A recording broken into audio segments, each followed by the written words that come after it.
Hello and welcome to another edition of Long Beach Treasures. I'm your host, Harvey Keller. As we start our fourth year, we're going to be visiting the Vintage Tea Leaf here at the corner of Bonito and Broadway. We're going to go in and we're going to meet the tea mistress, and maybe we'll find out how to brew a good pot of tea, and certainly high tea is one of the best ways to reduce stress.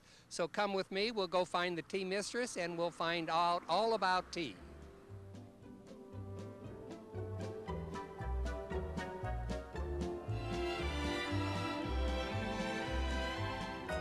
Okay, here we are in the Vintage Tea Leaf, and here is our tea mistress back here brewing her tea. Welcome to the Vintage Tea Leaf. Thank you, Nice Beverly. to have Pronounce your last name so I don't mess it up. you. Terfloat. Thank you. You have a beautiful place here. Did you Thank design it and decorate it yourself? Oh, there's the tea that's ready for us. Just before I answer that question. How long have you been here? I've been here almost 6 years, and the Vintage Tea Leaf had been a bit neglected before I got here, so I did all the decorating. But you'll notice when you're here with us today, we have a beautiful Italian marble floor. And I actually got an opportunity to meet the gentleman who put this Italian marble floor in 11 years ago when it was an Italian restaurant.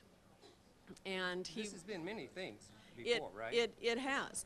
The first, the very first business that was here was a drugstore, and it occupied both spaces. And originally, when I started the Vintage Tea Leaf, I just took this half. But recently, I expanded to the other side, so now the building is all one, as it originally was. Can we go in and see the other side? Sure, you can. Come with me. All right, and is this called the garden room? This is the Vintage Garden Gifts, and as you can see, the building is so much happier because it was designed to be all one space. And so as I had to do some restoration with the next door, I had to do cosmetic restoration here. And one of the things that I uncovered was this beautiful brick wall.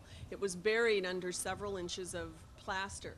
But I think these older buildings with their lovely brick walls is a part of our heritage that we should try to preserve. Just as I restored the door and the picture window in the front so that it would be back the way it was originally designed in the late 30s. As I look around, I see teacups and teapots, so a lot of the merchandise you have in the shop here is related to the tea industry? It's related to both garden and tea. I enjoyed taking tea with both my grandparents, but as a child, my mother was an avid gardener. So I thought, in honor of her memory, particularly since we have so many avid gardeners in Long Beach, that it would be nice. And there's something that's very whimsical about taking tea out in the garden. So it seemed as if it would be a nice combination. Now when tea guests come, they can wander over to the Enchanted Garden and they can pick a teacup from my personal collection. Every guest that comes chooses a cup. They're all antique, bone china. Tea always tastes better in bone china. And then after they've selected a teacup, they can also come over and they can select a vintage hat or a boa. Much of taking tea here is about a fantasy. It's about stopping our humdrum demands of our daily life and just being, washed with the enjoyment and serenity of a good time. As I introduced the show out front, I mentioned the fact that high tea is a wonderful stress reducer. It is. When I used to do biofeedback therapy and stress management, I would say to my patients or clients that taking a special time out to be present with tea is a good way to lower one's blood pressure and to get harmony between mind, body, and spirit. Now, you do special programs. I know last month you did a Victorian Christmas tea. Mm-hmm. What other kind of specialties do you have, and do you have anything upcoming in the month of January? Well, I frequently do special tea tastings so people can learn more about different styles of tea. I do classes on the art of afternoon tea where people can learn how to bake scones and make tea sandwiches, how to present a tea table. And then in February, I'll be doing everything about romance. Because of Valentine's Day? Well, because of Valentine's Day, but Valentine's Day was actually started in the Victoria era by women for their female friends. So I always do a Victorian friendship tea. So it's not only for women, but for couples as well. Last year, I received a really lovely write-up in the Los Angeles Times about this being the perfect space for romance. They talked about sparking a little romance with tea. But I do other events throughout the year. I do Irish teas. I do special teas for children. I do Peter Rabbit tea and spring teas and Southern Belle teas, and we just have a lot of fun. Several years ago, I did a high tea at my house, and I think I had about 16 people there, and I don't think I've ever worked so hard in my life. Tea is the most gracious and intense form of entertaining. And there's many accessories to tea, and perhaps today we can talk about those various accessories. It isn't just about, you know, how the table looks. Every accessory has a practical purpose. And perhaps I can share with you a special Christmas teapot that's hand-painted that was actually given to me by one of my tea guests 3 years ago as a thank you present. Let's go in and check it out. You have so many neat nooks and crannies here. This looks like a spatial spot. This is a special spot. It's new to the Vintage Tea Leaf. This is my new tea parlor. And even though I started the Vintage Tea Leaf 6 years ago, it had been my dream to have a little secluded space. I have my vintage piano in here that I had restored several years ago. And these ladies are enjoying a real friendship And I tea just here. happened to notice who they are. I have to go over and say hello to them. Excellent. Hi, Jackie. Hi, Mr. Keller. Monica, happy birthday. Now, I have to tell you folks that Jackie was my student my first year of teaching at Warren High School. In Downey, and after I taught her so well and she went on to finish college, she came back as a drama teacher, and we were colleagues for many, many years, and Monica is still there. Hey, it's so nice to see you guys. What's up? Same here. Oh, I just love coming here. You come here quite often. I try to come at least once a month. I've brought every friend I could get my hands on. What's so special about it to you? Beverly, Oh, she makes you feel warm. I used to take my drama students to England every other year, and since I'm not teaching anymore, I'm retired now, I feel like I'm back in England when I'm here. And she just gives you the ambiance, and the food and the tea is outrageous. with you and I both being retired, I can't believe how young we must have been when we were teaching. 15, wasn't it? I think so. We must have been Mensa students. Yes, yes. Hey, good seeing you. I'm going to Same go here. and have a chat with Beverly, and I'm going to learn all about tea. Great. It's ag- wonderful tea. And again, Monica, happy birthday. Thank you.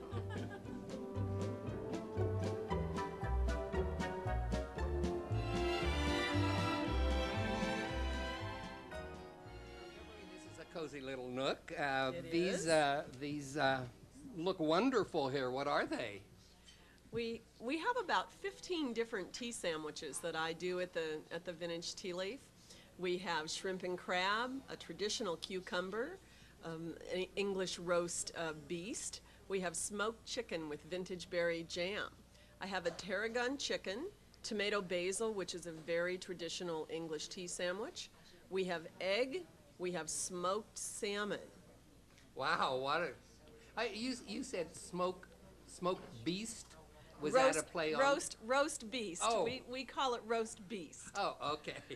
With, and I have a special. This is a dome style tea cozy. It's always important to keep the tea warm. If it starts to get cold, it gets very bitter. And this is a very special teapot. One of the nicest things about tea is traditions, memories, and sharing with others. I have two special cups here, both of which were gifts. This is actually a very famous cup. It's been in Los Angeles Magazine under Connoisseur's Corner. Now I notice you're pouring cream in first. Is that the proper way to do it?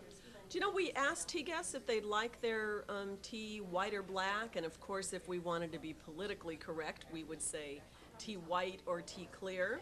But tea white means tea with milk. This is a beautiful full-bodied tea that's a custom blend of mine called Canadian Breakfast. But you always pour the milk in before the Milk tea? in first. And the reason?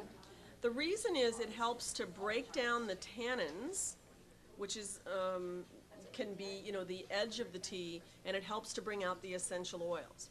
Now there are some people who feel it's poor etiquette to put the tea in first. They're thinking of it like salt and pepper. But actually when the milk goes in first, it gets a better chemical reaction that helps to smooth out the tea. And I will always corrupt people to take their tea white. How many teas do you have? I have 121 kinds of tea, and about 30 of them are custom blends. The Canadian Breakfast has been very popular. My #1 tea is surprisingly a green tea called Casablanca. It's green tea, Moroccan mint, oil of bergamot. It's yummy. This is very good. Thank you. A toast. Thank you. Cheers. Cheers. What a wonderful way to spend an afternoon, just having tea and chatting and sandwiches. All of the food comes from your kitchen. It's all handmade.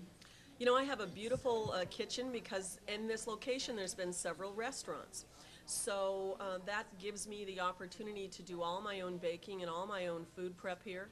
I do 2 different kinds of soups, 4 different kinds of salads, 15 different kinds of tea sandwiches. I bake 2 different kinds of scones every day. I make my own lemon curd and Devonshire cream, and I bake about 5 other desserts.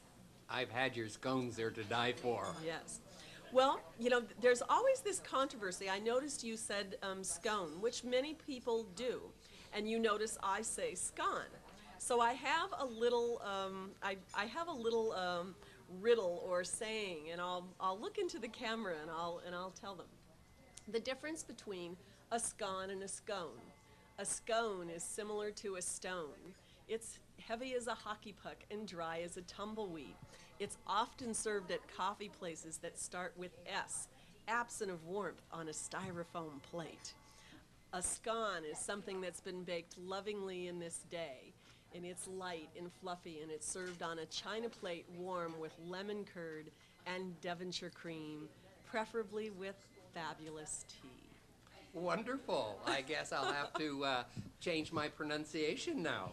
Sometimes I'm really mischievous and I ask people if they want a scone or a scone, and then I tell them this story and they all change and decide that they want to have a scone. Do you have a history of this place? What's been fascinating about the building is it was built in the late 30s, and I have tea guests that come in and keep filling in pieces of the puzzle for me. I had a gentleman who came in who talked about how he used to come here when it was a drugstore, and they had a service counter, much like Woolworths did in the old days. He used to have a girlfriend that he was smitten with and would sip sodas here at that bar, that little counter. And evidently, when it was a drugstore, it had the reputation of being the only place in town you could get grilled albacore sandwiches, which is really amazing. But then it changed drastically, and for a while it became a bar for sailors. And then it became a bar and a steakhouse called the Casbah. And evidently it had, you know, beautiful furnishings with fans that were made of grass and bamboo. And that was when they acquired these beautiful mahogany doors that are actually from the Queen Mary. They were purchased at an auction, and when it was a bar and a restaurant, they actually had a matching mahogany bar. Of course, that was taken away, but the beautiful doors are here. And so I feel this real sense of Long Beach community and the Queen Mary here. Do I remember this being an Italian restaurant at one point? It was a very good Italian restaurant called Bravo Ristorante, and they had several good write-ups. But this particular neighborhood is heavily residential, and I think that the parking in the evening is very difficult. But during the day, most people are away with their cars, so for me, during the day, it seems perfect that tea be in this old building. By the way, what are your hours and days of operation? I'm open 11:30 to 6, Thursday through Monday. I'm closed on Tuesdays and Wednesdays. On those days, I will do large private parties. Reservations required? Reservations aren't required, but if you've got your heart set on having tea, it's always a good idea. The tea parlor has become very popular, so if you specifically want to sit here, it's good to call. There's a beautiful Queen Anne wingback chair on the mezzanine, and that chair I had reupholstered a couple of months ago. That has always been at the Vintage Tea Leaf. That belonged to my grandmother, and it used to sit in her home, and we used to take tea in that chair. And so everyone likes to sit there and feel like a queen or a princess. So if you've got your heart set on tea in a special place here, it's always a good idea. But we will graciously, seat you if we have a space. What got you interested in teas? I took tea with both my grandmothers from the time I was very young, and then I had the good fortune to travel in Europe 3 different times for 3 and 4 months at a time, and that is when I got a lot of exposure to different styles of tea. I was very fascinated by the tea sandwiches in France and Germany. Even though I'm English on my father's side and I'm Irish German on my mother's side, I just was fascinated by the tea culture in different countries. Certainly there's a lot of heritage with England with tea, but they're not the only country that enjoys tea. But in America, of course, we got caught drinking iced tea so often. Yeah, that's very true, and hot tea wasn't as popular as iced tea, but now it seems like it's becoming more popular once again. Is that true? Tea is growing in popularity. In fact, the sale of tea in the U.S. for hot tea has increased by 300% in the last 6 to 7 years. I have a theory that Americans were a little opposed to tea because of the incident at the Boston Tea Party. I don't think we should discount how much that was a barrier to this country in embracing tea and having a long heritage of tea. But then iced tea gained popularity in the 40s and 50s. But now people have access to higher quality tea, and they're fascinated by it. And of course, there's so many reports out now about the health benefits of tea. Well, you had mentioned earlier something about the most popular is a green tea. In the back of my mind, it seems like there was a report not too long ago that this had some health benefits to it. Actually, there's health benefits to green tea, black tea, and herbal teas. They're just different for each of them. The green tea is best known for lowering cholesterol, blood pressure. It's known to be good for certain types of cancer, prostate cancer, lung cancer. But the black tea, actually, the newest studies are that it can reduce your risk of heart disease. So I have several handouts on the health benefits of black and green tea and some of the herbs, and I will give those to tea guests when they come in. But of course, I must share with you, I think the biggest health benefit of tea is to one's emotional health. Well, now, how did you acquire the talent of making pastries, sconces, sandwiches, and all of the wonderful food that you serve here? I must say a bit of it was trial and error. I have to be honest. My grandmother was a fabulous baker, and she owned her own cafe. And people used to drive 40, 50 miles just to have a slice of her apple pie.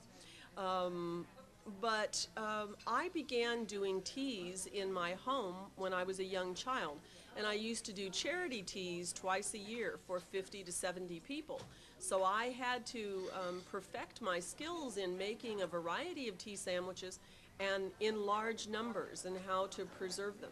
Here we're rather fussy. We make tea sandwiches when people order them. We don't make them ahead in mass, because a tea sandwich always tastes better if it's lovingly prepared just before it goes on the plate. But I would say the most popular tea class I do is the one on how to prepare tea sandwiches, because so many people have had some difficulty. I helped a church organization do a tea for 150 people, and they sent four students to my tea sandwich class, and they learned how to make a variety of sandwiches, and they had a very successful fundraising tea. And so I love passing on the heritage of tea and the fine food that goes along with it. I've heard nothing but compliments about your mushroom soup. That is true, and no, you cannot have the recipe. Everything always looks so good, and it's always prepared in such a beautiful way that the presentation is just really excellent.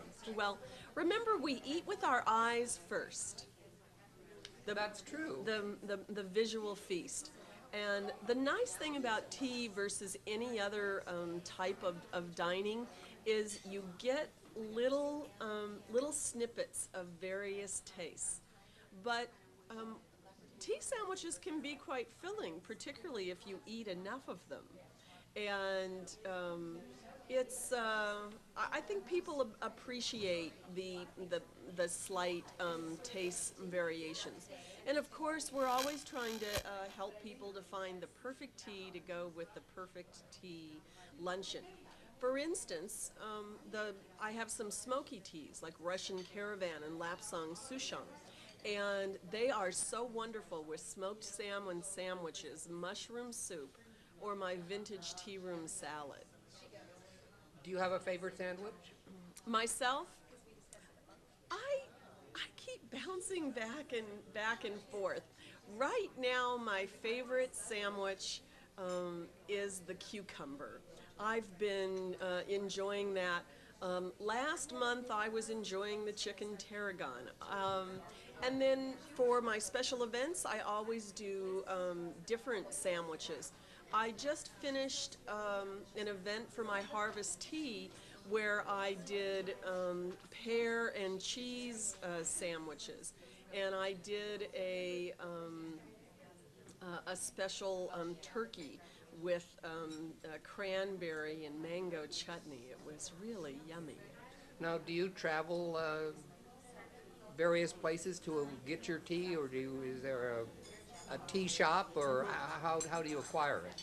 It's a good question. I have an international tea merchant, and he was born and raised in Sri Lanka, which used to be Ceylon, and he has a direct relationship with many of the big tea estates.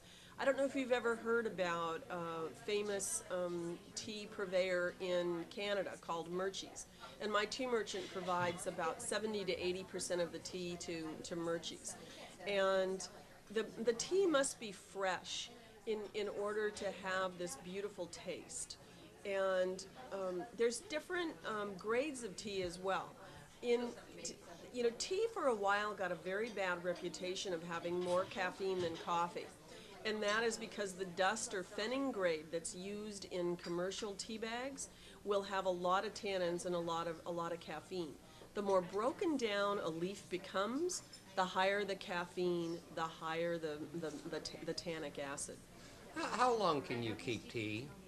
Do you know, for its freshest, for black tea, you really want to have it brewing in a teapot a year, no longer than a year after it left the estate.